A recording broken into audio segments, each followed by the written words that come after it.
Life over coffee. Conversations for transformation. In 2020, the number one question circulating in people's minds was, should I wear a mask? Now, perhaps you wore one and it was a non-issue for you. Praise God. This is a judgment-free space. But I am sure that you were aware that many of your friends were not where you were at that time. Honestly, it never really occurred to me to write or produce content on a subject like this, but it did prove to be a paper-thin problem that turned into a mountainous stumbling block for too many people. As most of our dilemmas go, we usually begin by asking the wrong question, which actually makes our mask problem an excellent case study to help us think rightly about the next cultural, political overreach that is going to come down the road. And so the primary thing that I want to do here over the next few moments is not talk about wearing a mask or not primarily. I want to use this as a case study because we're in that place. And I remember back in 2020, it was such a huge topic and people were just scrambling all over the biblical map trying to discern what is the right thing to do because there are so many complexities to it. That's why I want to use it as a case study. I do think it's instructive to think about our grumbling prior to the pandemic. You remember your pre-2020 grumbling? So many of the things we complained about then, they would be welcomed annoyances today. The divisiveness in our culture was at an all-time high, at least in my lifetime. Now, I know things that have been worse, of course, and you do too, the American Revolution, the Civil War, just to name two things. But I have not experienced life as challenging as it has been over the past several years from a cultural and political perspective. And as I reshuffle the events of my life hierarchy with the worst at the top, what is happening today is ascending while my former complaints pre-2020 are moving down a notch or two. It won't be long before our most common mantra about the good old days will be prior to the pandemic. Reflecting on how good you had it may teach you how things can worsen, which, by the way, is a call to be thankful for what you have right now. I am not sure what you think about how bad it is today when one of the biggest flies in our cultural ointment was about whether we should wear a mask or not. It sounds so trivial, I know. And I suppose that some folks in a third world country, they just shake their heads at our mask problem. And again, I'm not saying that it was not an issue. I was there. So were many of you. And so what if you reframed it from another perspective? For those of you who have been counseling for a while, I want to use a counseling illustration. You know that rarely is the first question a counselee asks you is the first one that they should be asking, but they don't know anything other than the surface problem. For example, a counselee will begin with an external problem. My wife won't talk to me, which is what the husband experiences most acutely, and so that's very real to him. And so they will ask for tips on how to communicate well with each other without biting and devouring one another. Best practices and guidelines on communication, they are vital. You want to give them some stuff, practically speaking. And the counselor will serve them well by providing a few ways that they can think about talking without being harsh, judgmental, or even silent. But you know, as you help them with the practical side of their talk trouble, you want to dig deeper to show them some of the hidden complexities and relational dynamics below the surface, things they're not thinking about, things that have never occurred to them, which brings us to our mask problem because it is quite similar. It was not the most controlling issue or the first thing that we should be asking. The opening paragraph of the Proverbs of Solomon ends with a statement that gives us guidance on the deeper matters of the heart. Solomon implies that we must have the right starting place before we begin problem solving, thinking less about the problem and more about the starting place. And so that old verse is the best one for our modern mask time problem. We need knowledge, we need wisdom, we need instruction about wearing a mask. But that is not where we want to begin, and Solomon teaches us that. And so as I read this verse to you, Think about where's the right place to start. Clue is not with knowledge, wisdom, or instruction. The verse is 1:7 of Proverbs. Solomon said, "The fear of the Lord is the beginning of knowledge. Fools despise wisdom and instruction." Now, I'll get back to Solomon in a moment, but first I want to make an appeal because I do remember when we talked about the mask thing, it was a contentious and volatile subject for too many people. So as you proceed with any secondary matter, the most challenging thing for you to do is to be slow to speak and quick to listen. And so please bear with me, because I do realize that many people get bent out of shape about things like masks, and I do understand the tension. The left side of our political spectrum has pushed their agendas farther than they have ever gone before, and it is bugging the daylights out of some of us while tempting others to fear. We either get angry or we cave to fear, which can be debilitating. When you look at today's evolving political spectrum, you see everything sliding leftward. There used to be the liberal left with whom conservatives did battle. Those were the two primary demographics. Those folks continue to exist, but there is another group on the scene, and they are on the other side of the liberal left, making the liberals look kind of conservative, comparatively speaking.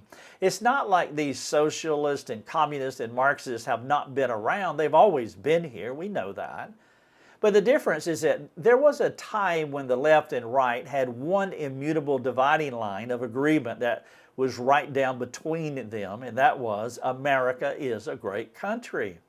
Left and right believed that, though we differed on which worldview should be preeminent.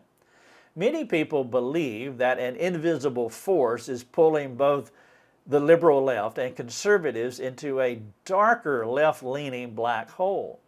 Their fear, or maybe their frustration, intensifies as they watch the shifting of the Overton window. At the top of the window are the more radical ideas of the culture. The farther you go to the bottom, the more conservative you become. The problem is the continual upward momentum or the shift of the Overton window. It's changing what acceptable talking points are. For example, being gay used to be outside the Overton window altogether as far as acceptable behavior is concerned. Today, being gay is near the center of the window, while disagreeing with gayness has fallen through the floor of the Overton window. In fact, you're a homophobe if you believe being gay is wrong. And so as the Overton window continues to move upward, our culture will embrace more ideas that used to be taboo, while historical conservative views will fall from the bottom of the window, making those formerly acceptable ideas phobic and even worthy of our cancellation, or even worse. As the Christian community sees the slow eroding of their beliefs, their fear or their frustration levels rise higher than their faith in what God might do with our skirmishes. And so how do you follow along when you believe someone is pulling you into a world that you disdain? Should you give up this ground? Should you stand fast?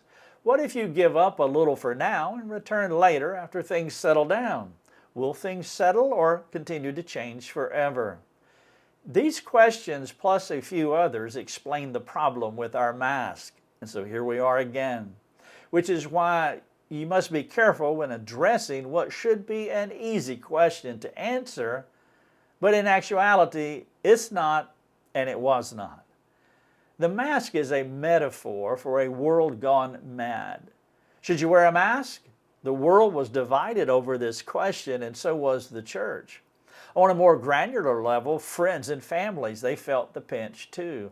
And to add to the complexity, many folks in the culture were watching us, the body of Christ.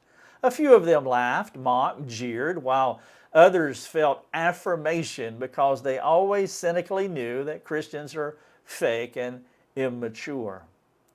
This angst brings us back to Solomon. Solomon wants us to go back to the beginning of knowledge to make sure we're at the right spot before we answer even the simplest or what appears to be the simplest questions like wearing a mask. He wants us to calibrate our hearts. And if you do not do this, you won't think rightly about mask or anything else. And so where is this right spot? I'm sure you heard it when I shared that verse with you, 1:7 of Proverbs. Solomon places the starting place for all knowledge in the fear of God. The fear of the Lord is the beginning of knowledge. If you want to know what to do about wearing a mask, then you must address your understanding of the fear of God. Now, this brings a question to many of us. Do you know what the term fear of God means? If you do, how is the fear of God actively monitoring and guiding you as you think about the should I wear a mask quandary? For those of you who are not quite settled on what the fear of God is, it really just has two parts. To put it in a simplified explanation, one part, God is a God of judgment. And then the other part, or the other half, God is a God of love. Both of which you see at the dawn of humanity. After Adam and Eve sinned, there was a judgment on them. God is a God of justice and judgment. But God was not just the punisher of sin, which we want. He provided a sacrifice for them so that they would not have to pay for their transgressions. We want that too.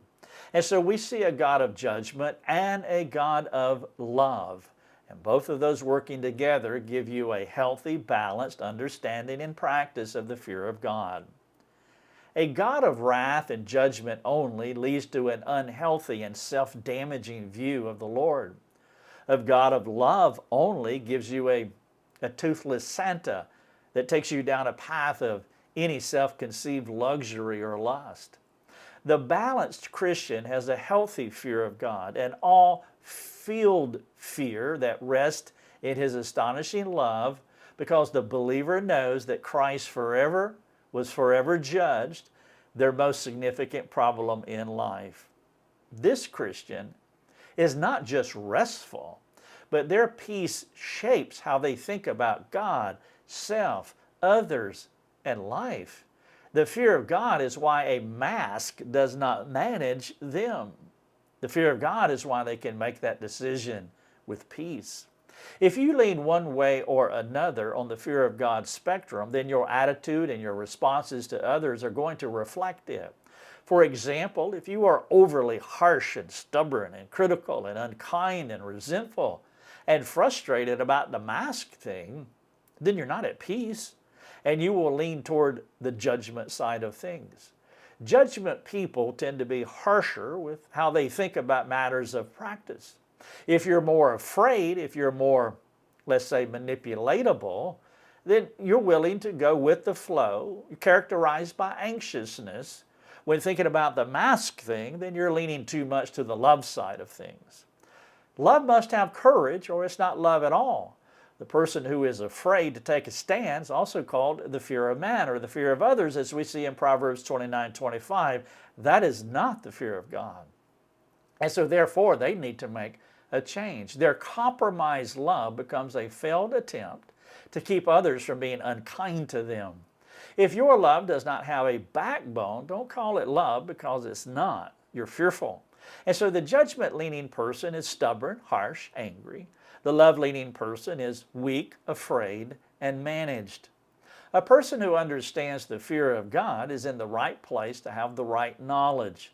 They are not unkind toward others, and they're not afraid to take a stand. There's the balance. Because the fear of the Lord manages them, they can think rightly about all things regarding life and godliness, including the cultural mask problem.